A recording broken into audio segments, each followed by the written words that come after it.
Hey, good morning, everybody. Welcome to Thursday's edition of Breakfast with Buck. I hope everybody's having a great week so far. I've got a question for you.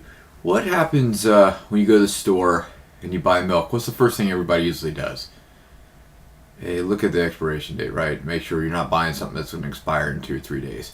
Well, last night a friend of mine were having a conversation, and some of the guys in the church prayed for me for a meeting I was going to have, but my meeting was postponed for a few hours.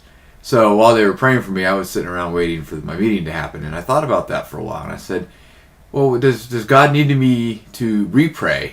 Does he need those guys to reinvigorate them, get them back going again? And so I thought that would be a good tie-in for today's Breakfast with Buck. If you look at Matthew chapter 6, verse 9, Jesus says, "And when you pray, don't be like the hypocrites, for they love to pray standing in the synagogues and on the street corners to be seen by others.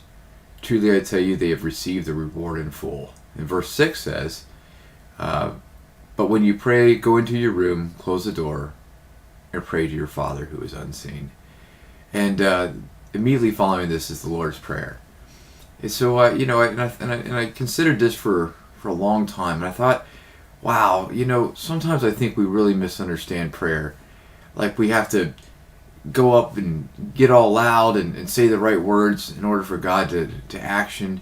Sometimes I feel like we have to do, group prayers or pray real renowned, professional type prayers in church in order for God to hear us.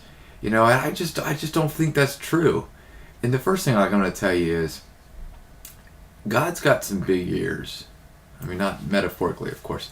He hears our prayers. He hears those silent, prayers in our heart that go up. He hears the little cries of worry and anxiety. He knows that's going on. So you don't have to feel like your prayers expire.